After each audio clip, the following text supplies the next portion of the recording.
আচ্ছা, তো সবাই ভালোভাবে খেয়াল করো, এটা হচ্ছে আমাদের পার্ট 4, ঠিক আছে? তো একটু ভালোভাবে খেয়াল করে দেখো এটা আমি কেন আঁকলাম, ঠিক আছে? এই চিত্রটা আমি কেন আঁকলাম সেটা হচ্ছে কথা। তো তোমরা এই চিত্রটার দিকে একটু খেয়াল করো। এই যে চিত্রটা না, এটাই আমি আঁকছি। তো এখানে কী কী প্রশ্ন করা হয়েছে দেখো, যে চিত্রে একটি তরঙ্গের বিভিন্ন অবস্থা দেখানো হয়েছে, কোন কোন অবস্থানে দশা এক, ঠিক আছে? তো দশা সম্পর্কে আমাদের একটু জানতে হবে, সেজন্য হচ্ছে আমি এই চিত্রটা আঁকছি যাতে তোমাদের দশা সম্পর্কে একটু ভালোভাবে বোঝাতে পারি। তো দেখো আমার চিত্রটা তেমন একটা ভালো হয় নাই, কিন্তু বুঝতে পারলেই ভালো আর কি, ঠিক আছে? তো দেখো এখানে এ এবং সিতে, অর্থাৎ এই যে বিন্দু দুইটা না, এই দুইটা বিন্দুতে তোমার দশা কি বলো তো? এক। দশা এক কেন? কারণ এর যে বিস্তার, ঠিক আছে? তো মনে করো এখান থেকে এই পর্যন্ত এর যে বিস্তার সেটা হচ্ছে ধরে নাও যে 0.1 মিটার। তো এখানে এটার বিস্তার এবং এটার বিস্তারও কিন্তু সেম, অর্থাৎ 0.1 মিটার। তুমি মনে মনে ভাবো আর কি, এটা কিন্তু এখানে দেওয়া নাই। এবং এর যে কি বলতো, এর যে দিক সেটাও কিন্তু এক। এরকম না যে এই তরঙ্গটা হচ্ছে তোমার এই দিকে যাচ্ছে এবং এই তরঙ্গটা নিচের দিকে যাচ্ছে, এরকম কিন্তু না। এই তরঙ্গটার দিকও এক, এই তরঙ্গটার দিকও এক। সেজন্য কি বলতো, এরা হচ্ছে সমদশা, অর্থাৎ এক দশায়। এ এবং সি বিন্দুর হচ্ছে এক দশা। এখন তুমি একটু খেয়াল করো তো, যে এ বিন্দু, ঠিক আছে, আর বি বিন্দু, এই দুইটা বিন্দুর যে তরঙ্গের যে মান, ঠিক আছে? তরঙ্গের মান মানে কি, মানে বিস্তার, এরকম একটা কিছু বুঝাইছে, ঠিক আছে? তো এই পেশে 0.1 মিটার, এই পেশে হচ্ছে তোমার -0.1 মিটার। তো ভালো কথা, এই পেশে হচ্ছে তোমার -0.1 মিটার। কিন্তু বিষয়টা হচ্ছে এর যে দিক কিন্তু এক না, অর্থাৎ এটা কিন্তু উপরের দিকে এবং এটা হচ্ছে তোমার নিচের দিকে। সেজন্য এ এবং বি বিন্দুর যে তোমার তরঙ্গের মান সেটা সমান, কিন্তু দিক কিন্তু এক না, সেজন্য এর দশাও কিন্তু এক না। কিন্তু এ এবং সি বিন্দুর কি বলতো, দশা কিন্তু সেম। দশা সেম কেন? কারণ এর যে দিক এবং বিস্তার সমান, এরও দিক এবং বিস্তার সমান, সেজন্য। বুঝতে কি পেরেছো?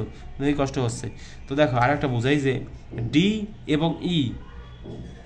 ডি এবং ইতে মান সমান, অর্থাৎ এটাও নিচের দিকে, এটাও এটাও নিচের দিক থেকে উপরের দিকে উঠতেছে, ঠিক আছে? কিন্তু মান সমান হলেও দশা কিন্তু এক না।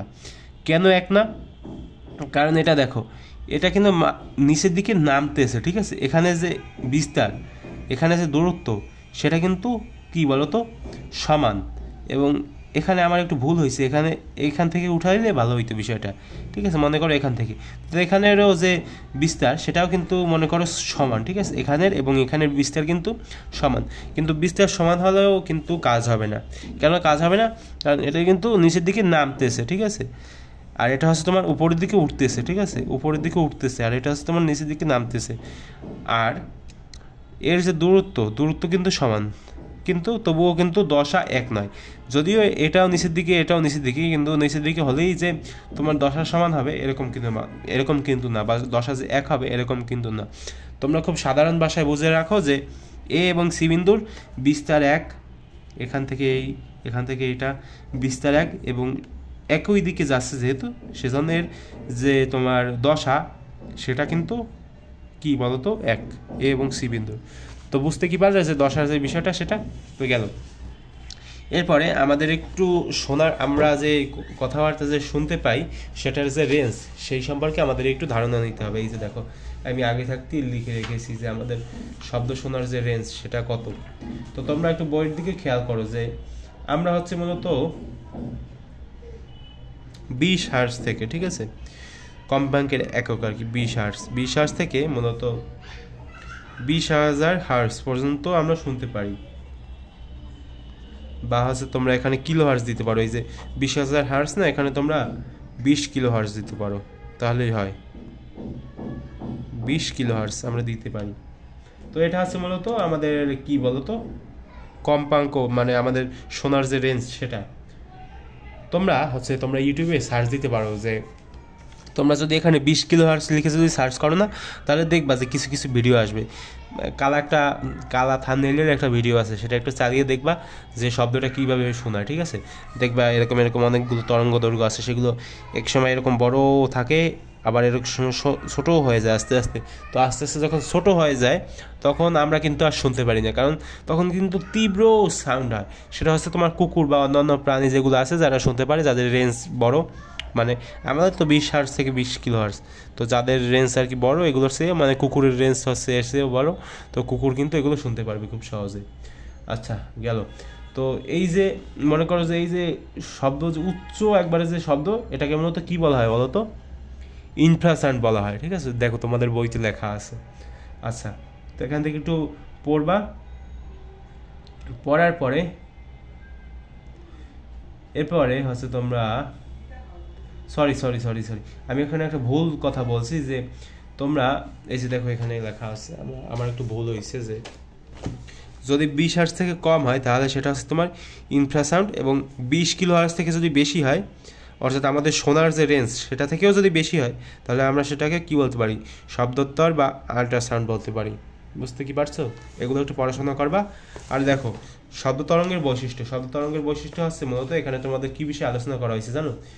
এখানে মূলত বলা হয়েছে যে শব্দ একটা যান্ত্রিক তরঙ্গ। এটা কিন্তু একটা এমসিকিউ বা তোমার জ্ঞানমূলকে কিন্তু এসে যেতে পারে, যে শব্দ হচ্ছে তোমার যান্ত্রিক তরঙ্গ।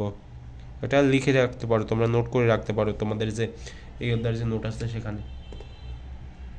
এটি আছে তোমার অনুদৈর্ঘ্য তরঙ্গ। কারণ কি? কারণ এই তরঙ্গের যে প্রবাহ এবং কম্পন সেটা কিন্তু একই দিকে, ঠিক আছে?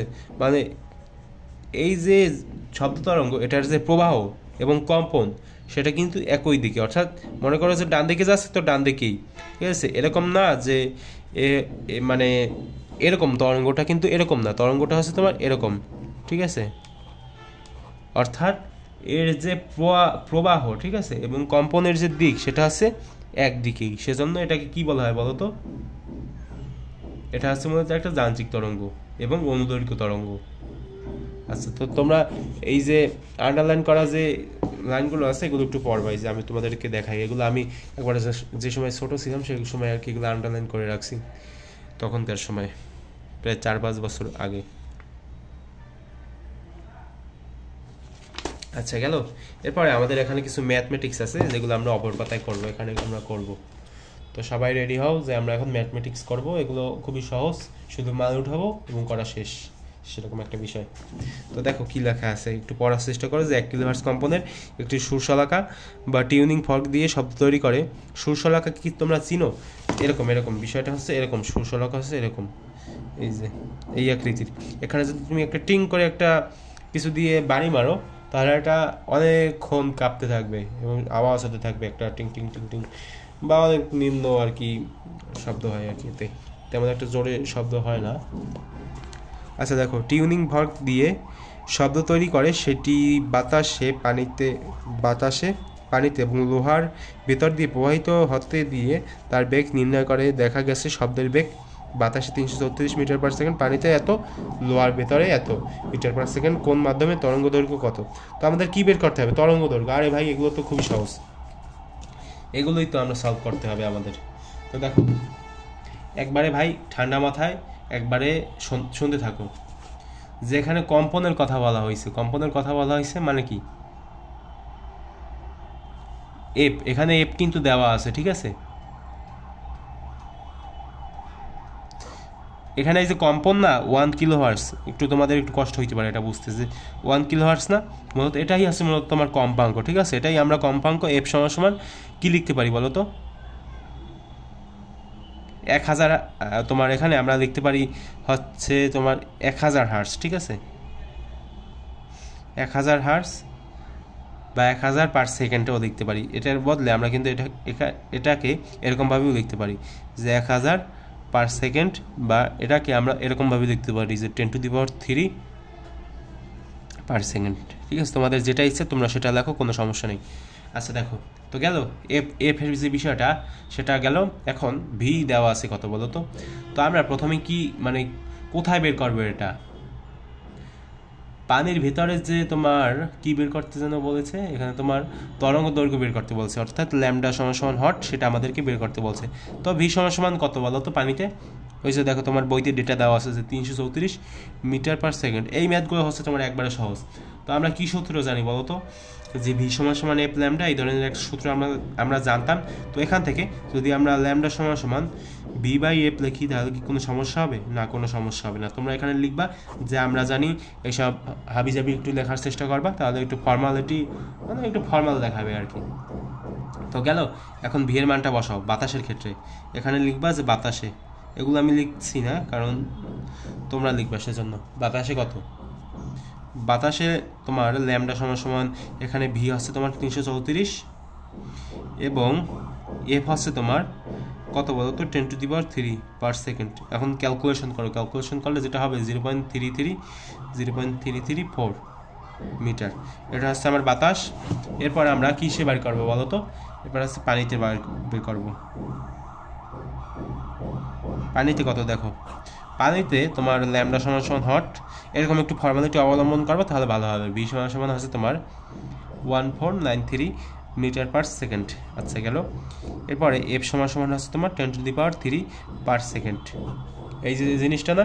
এখন দেখো এখানে আমি কত লিখি, এখানে ওই একরকম ল্যামডা সমান সমান ভি বাই এফ, এখানে ভি এর মানটা দেবা 1493 এবং নিচে হবে তোমার 10⁻³ পার সেকেন্ড। ক্যালকুলেশন করো কত হবে 1.49। তোমাদের কাছে ক্যালকুলেটর থাকলে অবশ্যই ক্যালকুলেশন করবা। এরপরে সর্বশেষে হচ্ছে তোমার লোহায়। তো দেখো আমি একটু লোহায় বের করার চেষ্টা করি। এখানে আমি লোহায় লিখি। লোহায় তোমার যেটা হবে সেটা হচ্ছে তোমার একটা দাগ দিলাম। এখানে যদি আমি দেখি যে তোমার ভি সমান সমান আছে তোমার 5130 মিটার পার সেকেন্ড। এগুলো কি বলো তো? এগুলো আছে তোমার লোহার ভিতর যে সরি, তো লোহার ভিতর আছে তোমার যে তোমার কি সরি আমার মাথায় আসতেছে না, কারণ লোহার